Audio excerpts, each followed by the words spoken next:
Hello दोस्तों, आप लोग कैसे हो? मेरे ख्याल से आप लोग अच्छे ही होंगे और भगवान करे आप अच्छे ही रहो। मेरा नाइट ड्यूटी है, आप लोग को तो पता ही है। अभी टाइम हो रहा है 10:45 रात को। कल से बच्चों लोग की छुट्टी हो जाएगी, हॉस्टल खाली रहेगा।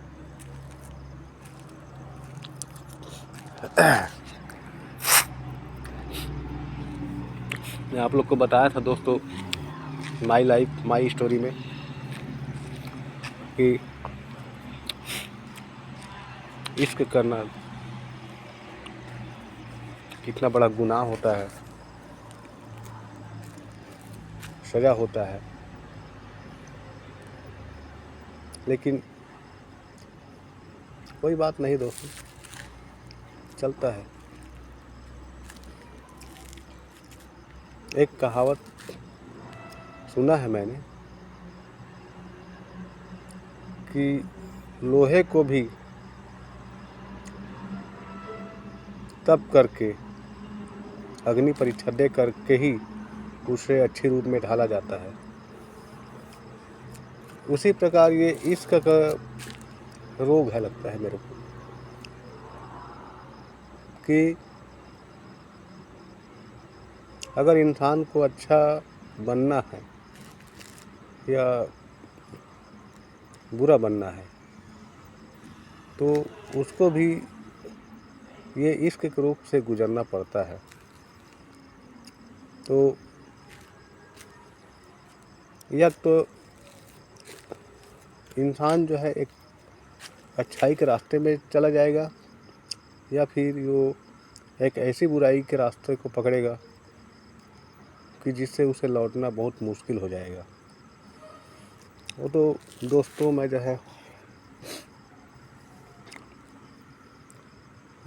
गलत राह नहीं पकड़ रहा हूँ, वो मेरी समझदारी है, लेकिन मेरे को लगता है कि इसी हालात में ही शराब पिया जाता है या कोई भी नशीली पदार्थों का सेवन किया जाता है, क्योंकि अगर नशा कर लिए कोई भी चीज़, शराब हो, गांजा हो या दुनिया का XYZ कोई भी नशा हो, वो कुछ क्षण के लिए आपको उसकी यादें तो भुला देगा, लेकिन जैसे ही नशा फटेगा फिर आप उसी की यादों के गिरफ्त में आ जाओगे। इसलिए मैं शराब की गिरफ्त में नहीं आना चाहता हूँ। बहुत मुश्किलों से मैंने अपने दिल को संभाला है। संभाला तो नहीं है, आज भी उसकी याद आती है और शायद ज़िंदगी भर आती रहेगी, लेकिन मेरे को एक सबक मिला है कि शायद या हो सकता है मेरी ज़िंदगी की ये अग्नि परीक्षा है, जिसमें एक तो मैं अच्छे रंग रूप में ढल जाऊं या फिर ऐसा बुरा इंसान बनूं कि जिससे लोग मुझसे नफ़रत करने लगे। लेकिन नहीं, मैं वो काम नहीं करूंगा जिसमें मेरे और मेरे पेरेंट्स लोगों का नाम खराब हो। इसलिए दोस्तों मैं ऐसा कोई भी काम नहीं करूंगा जिनसे उनको तकलीफ़ हो। माई लाइफ में मैं आपको अपनी अधूरी लव स्टोरी का एक पार्ट और सुना रहा हूँ या बता रहा हूँ। अगर पसंद आए तो लाइक कीजिए और शेयर भी कीजिए। और मेरा संदेश ये है, अभी के जितने नवयुवक वर्ग हैं उनसे मैं दिली रिक्वेस्ट करता हूँ कि कभी भी किसी से भी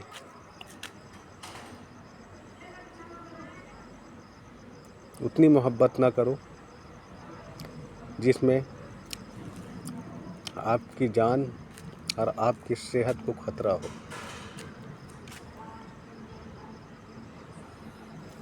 क्योंकि जिस घड़ी से और जिस दौर से मैं गुजर रहा हूँ, और मैं तो अपने आप को संभाल लिया, लेकिन बहुत सारे मेरे ऐसे दोस्त हैं जो ना संभाल पाए।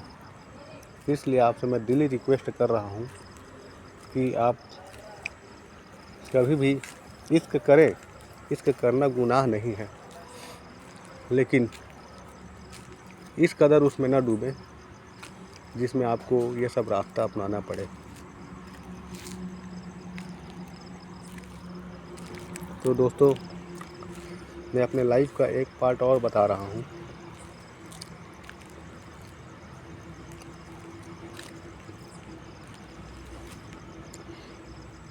मैं उसको चाहा और वो भी मुझे पसंद करती है आज भी। मैं नहीं मान सकता कि वो मुझे भूल जाएगी, और मैं ये भी जानता हूँ कि उसके ऊपर दबाव या प्रेशर है, तो मैं उसे बेवफा भी नहीं बोल सकता। लेकिन जो उसकी जुदाई और उससे नो कांटेक्ट, यानी उससे कोई बातचीत नहीं हो रहा है, तो दिलो दिमाग में वो छाई रहती है। रोहित, अंदर जाओ, अंदर जाओ, अंदर। तो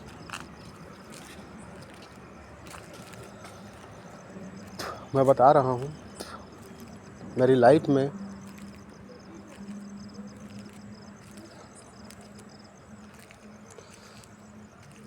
जो है जिसको मैंने चाहा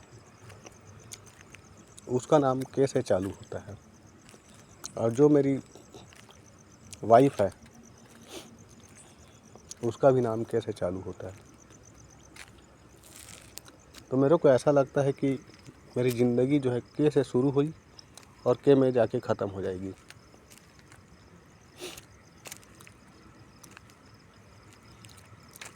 क्या बताऊं दोस्तों, उसकी याद मेरे साथ हमेशा है और हमेशा रहेगा। मैं यही चाहता हूं कि वो हमेशा खुश रहे, और उसकी खुशी में ही मेरी खुशी है। लेकिन एक तड़प सी रहती है मन में, एक ललक रहती है उसे देखने के लिए, उससे मुस्कुराते हुए देखने के लिए, उससे बात करने के लिए। मैं उससे सिर्फ एक सवाल जानना चाहता हूँ, पूछना चाहता हूँ कि ऐसी कौन सी वजह हो गई कि जिसमें तुमने मुझसे दूरियां बना ली,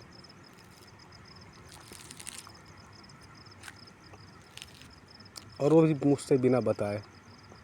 ऐसा मैंने कौन सा क्या गुनाह कर दिया जो तुम इस प्रकार से मेरे प्यार से अपना कदम पीछे खींच ली। मुझे कुछ वजह तो बता देती कि तुम्हारी गलती ये है कि वो है, मैं उसे भी हंसी खुशी स्वीकार कर लेता। लेकिन ना तो तुमने मुझे कुछ वजह बताया, ना ही तुम मुझसे बात कर रही हो। तो मैं तेरी इस मोहब्बत को क्या नाम दूँ, ये समझ में नहीं आ रहा है मुझे। क्यों ऐसा लगता है आज भी कि शायद तुम मुझसे आज भी उतना ही प्यार करती हो। पहले से ज़्यादा प्यार करती हो, लेकिन क्यों? क्या बात है तेरे मन में जिसको तुम बताने से कतरा रही हो या मुझसे बात करने में झिझक रही हो? अरे कुछ बोलोगी, कुछ बताओगी, तब उस समस्या का निराकरण हो पाएगा। और नहीं बताओगी तो ये जो दूरियां तुमने मुझसे बना रखी है, यही दूरियां तुमको मेरे करीब लाने में मजबूर कर देगी। क्योंकि मैं तो तुम्हें दिलो जान से चाहता हूँ, इस बात को तुम अच्छी तरीके से जानती हो, भली भांति मेरी मोहब्बत से तुम वाकिफ़ हो। लेकिन तुमको ज़रा भी मुझ पे दया नहीं आया। तुम इतनी पत्थर दिल कैसे हो गई, ये बात मेरी समझ में नहीं आया।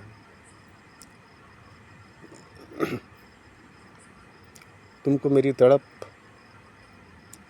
नहीं दिखाई देती, मेरा दर्द तुमको नहीं समझ में आया या नहीं समझ पाना चाहती हो तुम।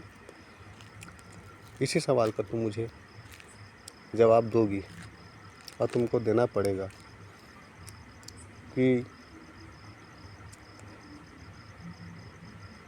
तुम मुझे किस बात की सज़ा दे रही हो। एक तो इंद्रपाल जो है शुरू से तुमको बोला है, अब बोलते आया है कि एक तो मैं तुमसे प्यार नहीं करूँगा बोला था, तो तुमने मुझे उकसाया, अपनी तरफ आकर्षित करने के लिए मजबूर किया। और जब मैंने कदम बढ़ाया और तुम्हारे साथ कुछ जो पल हैं उनको बिताया, और ये बिताने के बाद तुम जो है अचानक अपना पैर कदम पीछे खींच लेना, ये बात मेरी समझ में नहीं आई। क्यों ऐसा? मुझको जवाब देना पड़ेगा तुमको कि मेरी मोहब्बत में ऐसी कौन सी कमी रह गई थी। मैं जानता हूँ कि तुम बदनामी से डरती हो, लेकिन उसका भी तो मैंने तुमको पहले ही बोल रखा था कि अगर कुछ भी होता है ऐसा तो अगले मोड़ पे मैं खड़ा हूँ।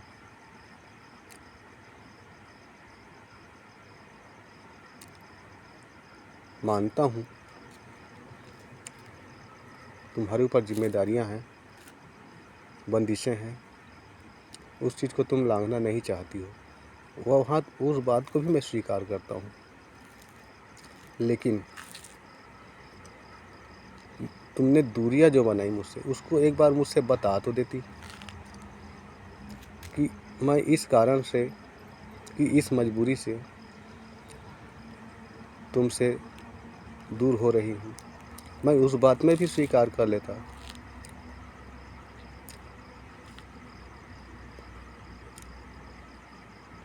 मैं उसमें भी तुमको स्वीकार कर लेता, लेकिन मेरी मोहब्बत, मेरा प्यार बल्कि और बढ़ जाता कि मुझे ये होता कि हाँ, कि तुमने मुझे कुछ बताया तो सही। अब ना तुमने मुझे बताया तेरी मजबूरियाँ, लेकिन सच्चे प्यार करने वाले सब समझ जाते हैं कि तुम्हारे ऊपर जो बंदिशें हैं, जो मजबूरियाँ हैं,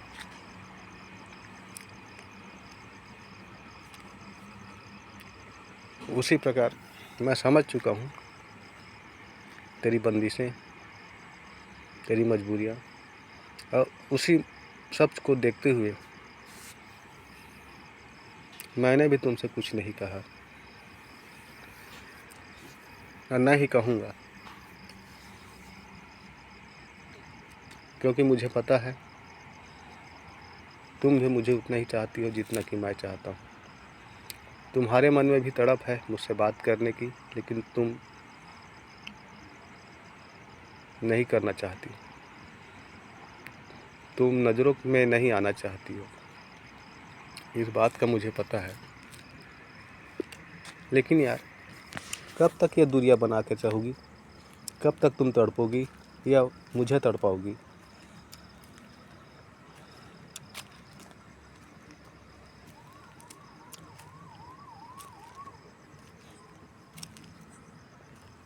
तुम तो मेरे मन में दिलो दिमाग में छाई हो और शायद हमेशा रहोगी, क्योंकि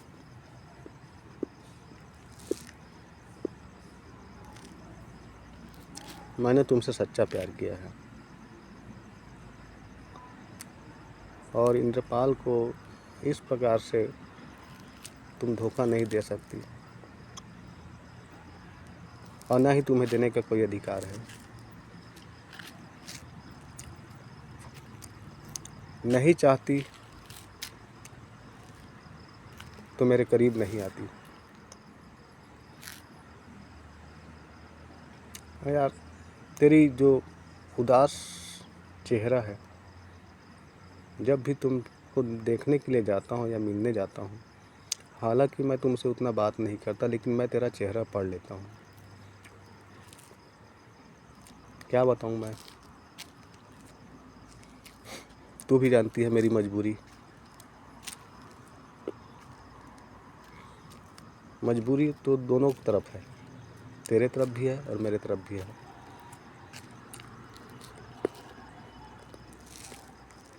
लेकिन मैं कैसे इस समस्या का समाधान खोजूं या निराकरण खोजूं, मुझे कुछ समझ में नहीं आ रहा है। लेकिन जब भी मौका मिले तो मुझे इस जो मैं तुमसे सवाल कर रहा हूँ उसका जवाब ज़रूर देना। कम से कम मेरा मन हल्का हो जाएगा। क्या बताऊँ, मुझे आज भी वो दिन याद है कि तुम बोलती थी कि तुम्हारी हर बात मुझे अच्छा लगता है, तुम हर छोटी से छोटी ख्वाहिश को समझते हो।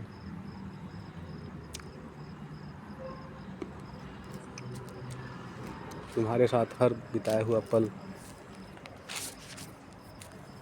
मुझे अच्छा लगता है। मेरे आने से पहले तुमको खबर हो जाती थी कि मैं आ रहा हूँ। यही सब कुछ यादें हैं जिसको ना मैं भूल पाऊँगा ना तुम भूल पाओगी। लेकिन यार कुछ तो हिंट देती, जबकि मैंने कई बार कुछ मैसेज भेजे हैं, इनडायरेक्ट तो नहीं लेकिन यूट्यूब के माध्यम से कुछ शेयर किए हैं। उसमें जो भी लिखा है उसके माध्यम से तो तुमको समझ ही जाना चाहिए।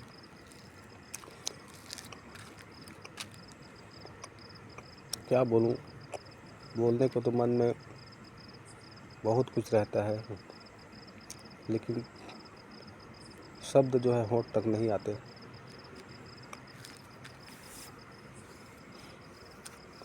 मैं तुमको अपनी हालत सही बता रहा हूँ। मैं ऊपर से हंस ज़रूर रहा हूँ, लेकिन अंदर से मेरा मन जो है रो रहा है। हमेशा तुम्हारे बारे में मैं सोचता हूँ कि क्या करती होगी, क्या नहीं करती होगी, क्या मुझे याद करती है या नहीं करती है। कई प्रकार की बातें आती हैं, लेकिन मन को मैं किसी तरह से बहला लेता हूँ, कभी हंस करके, कभी किसी के साथ मजाक करके। मेरा गम जो है शायद तुम्हें नहीं दिखता होगा, दोस्तों, मन तो ऐसा करता है उसे भूलने के लिए कि ऐसे शराब में डूबूं कि कभी उबर ना पाऊं, लेकिन फिर मेरा मन एक कहता है कि कब तक डूबे रहोगे उस शराब में। शरीर भी खराब होगा, तबीयत खराब होगी। इसलिए मैंने सोचा है कि नहीं, शराब पीऊँगा ज़रूर, लेकिन उतना नहीं पीऊँगा, कभी कभार ही पीऊँगा। तुमने मुझे बोला था कि तुम शराब छोड़ दो। तुम्हारी कसम, मैं 1 महीने, 1.5 महीने, 2 महीने तक नहीं पिया था शराब, लेकिन तेरी वजह से मुझे उस दिन पीना पड़ा। अब शायद ना छोड़ पाऊँ या छोड़ूँ, इससे तो फ़र्क नहीं पड़ता, लेकिन शराब से ज़्यादा नशा तो तुम्हारी यादें में है। जिस नशा में मैं रहता हूँ, उतना नशा तो शायद शराब में भी ना हो। अब भगवान करे मुझे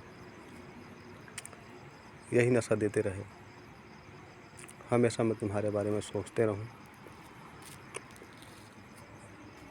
और तुम हमेशा खुश रहो। मेरी एक दिली रिक्वेस्ट है तुमसे कि जब भी मैं जाऊं तो तुम मेरे सामने हंसकर ही पेश आओ। अगर कोई बात हो तो कुछ बताने का हिंट करो।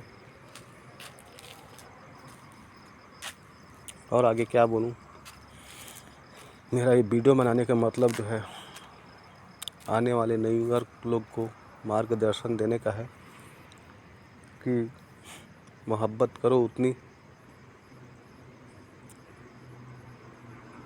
जिसमें तुम बर्बाद ना हो सको। कभी भी किसी से भी जब सच्ची मोहब्बत करना ही है तो उसके साथ साथ फेरे ज़रूर लेना, ताकि तुम्हें ज़िंदगी भर के लिए पछतावा न रहे। देखो दोस्तों, आज हमारी हालत, मैं भी एक शादीशुदा हूँ और वो भी एक शादीशुदा है। हम चाह कर भी एक दूसरे से नहीं मिल सकते, बंदिशें हैं, क्योंकि हमारे ऊपर जिम्मेदारियां हैं। इसलिए दोस्तों, मैं चाहता हूं कि आप जिनसे मोहब्बत करोगे उनके साथ साथ फेरे ज़रूर लेना, ताकि तुम लोग को मेरी तरह तकलीफ़ ना होना पड़े, तकलीफ़ ना झेलना पड़े मतलब। ओके, गुड बाय दोस्तों। नेक्स्ट वीडियो में बात करेंगे।